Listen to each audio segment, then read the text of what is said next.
All right, so we're doing that deep dive on Intel's latest earnings call that everyone's been asking about. And I got to say, this wasn't just your typical, run-of-the-mill, like, profits are up, everything's great kind of call. Right. This was more like Intel decided to climb Mount Everest Yeah.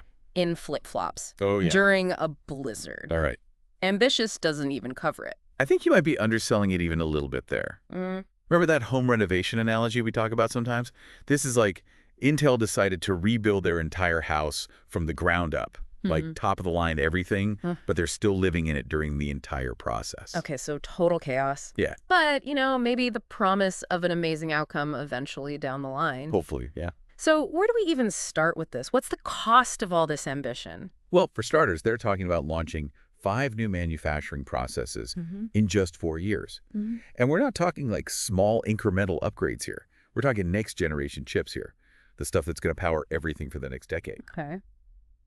In the industry, these processes are measured in nodes. Right. Smaller nodes mean faster, more powerful chips.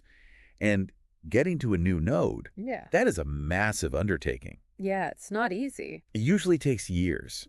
So Intel trying to cram 5 of these into just 4 years, it's like trying to cram 8 semesters of college into 1 year.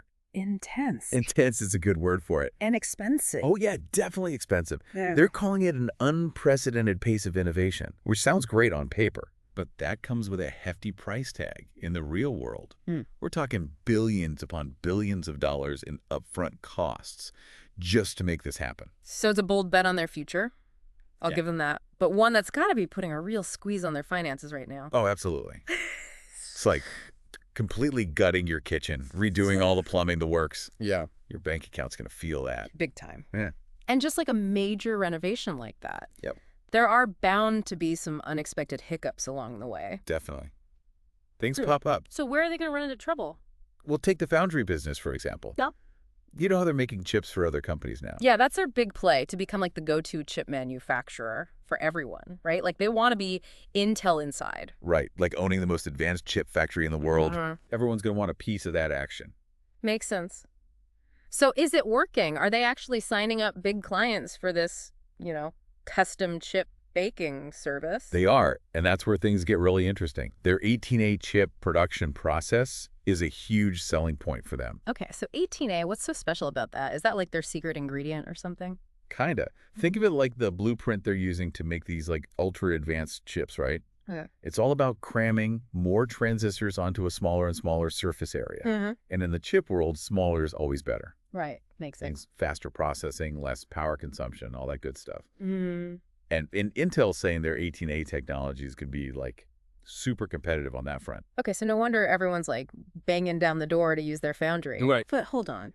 Didn't you say there were some hiccups? What were those again? Oh, yeah, for sure. I mean, scaling up production to meet that demand. Yeah. That's not easy. No. Plus, they've got competition, too. Oh, right. Like other companies are trying to do this whole chip manufacturing thing, too. Exactly. Everyone's trying to come up with their own advanced nodes. Yeah. And then there's also the cost. Right, because Intel's pouring money into this. Yeah, they need to make sure they can turn a profit from all this. Yeah. So those are the challenges. Okay, I see. So they're building the factory, they're getting the clients. But what about the actual construction of these chips? I remember something from the earnings call about advanced packaging or something. Right. That's another thing. They're calling it EMIB.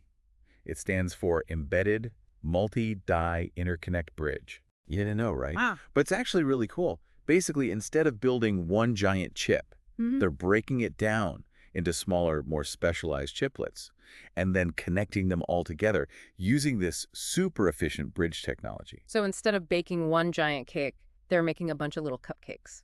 Yeah. And then arranging them to look like one big masterpiece. I like it. So it's like a more modular approach. Exactly. Yeah. And it gives them a lot more flexibility and control. It's actually a game changer for both performance and cost. So they're building the factory, coming up with new ways to bake the chips, and now they're experimenting with entirely new cake designs. Pretty much. No wonder they're feeling the pinch financially. Yeah, but you know what they say? You got to spend money to make money. That's true. So they're taking some big risks, but they're hoping for some big rewards, too. What are those? What's their long game here? Well, remember that 60% gross margin they keep talking about.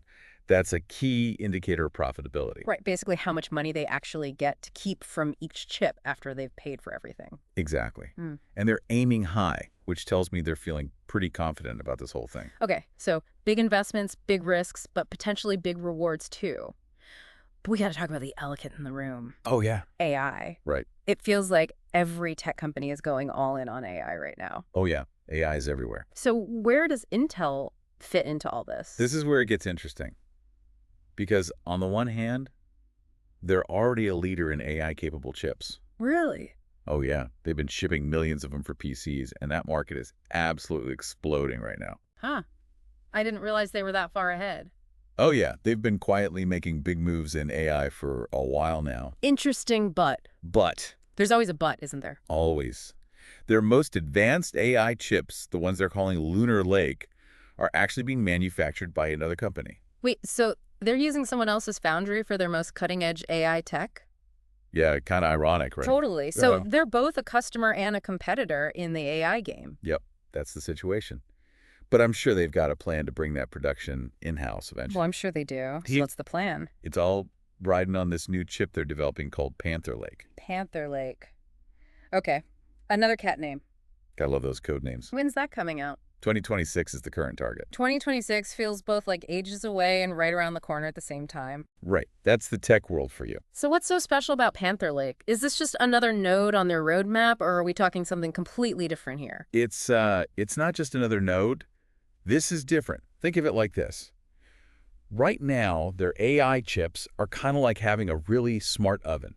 Right? Okay. Like it can preheat itself, maybe suggest some recipes. Right. Panther Lake is like having a whole AI-powered chef in your kitchen. Okay, now that's an image. So it's not just about like powering some AI features on a PC or whatever. Yep. This is like chips that are built from the ground up for serious AI stuff. Exactly. We're talking data centers, autonomous vehicles, scientific research. That's the kind of stuff Intel's going after with Panther Lake. Wow. They really are betting big on AI, huh? Oh, yeah. They're saying AI is going to be as big as the internet was.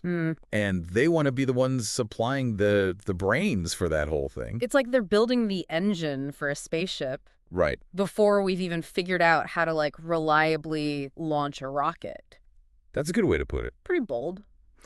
But it sounds like they're playing the long game here. Absolutely. And they're not shying away from the competition either. Oh, really? What do you mean? Well, in the earnings call, they actually called out NVIDIA by name. No way. What'd they say? Basically, we see you and we're coming for you. Not in those exact words, but you get the idea. Okay, so they threw down the gauntlet. Mm-hmm. I like it. But, you know, it's one thing to have these big goals and everything. It's another thing to actually pull it off. For sure. So can they do it? That's the multi-billion-dollar question, isn't it? Right. I mean, they've got a lot on their plate. They're ramping up this whole foundry business. They're trying to cut costs like crazy, and they're trying to beat out some really tough competition in the AI space. It's a lot. It is. So what should we be watching for in the coming months? Like, what are the make or break things for Intel? I think there are three big ones.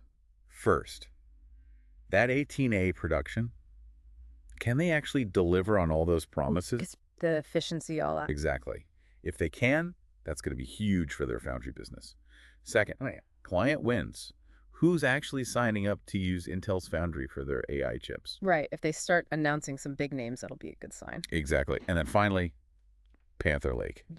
Yeah. Any news about that is going to be big. So like delays or setbacks would be bad. Yeah, that would not be a good sign. But if they can stay on track, then they might actually pull this whole thing off. Potentially. Well, Intel definitely knows how to keep things interesting. That they do. This is like a high-stakes game they're playing, but then again, isn't that always the case in the tech world? Pretty much. Innovate or die, right? Right. And Intel is clearly choosing to innovate on a massive scale. It's a crazy time for them. Oh, yeah, a pivotal moment. And honestly, for the whole industry, too, the decisions they're making now, those are going to have ripple effects for years to come. No doubt. Which is why we're going to be watching closely. And you can bet we'll be back to break it all down every step of the way. But that's it for today's deep dive. This was a lot to unpack. Yeah, Intel always keeps us on our toes. They really do. But hey, that's what makes this so fascinating, right? It's like a drama unfolding in real time. You just can't look away.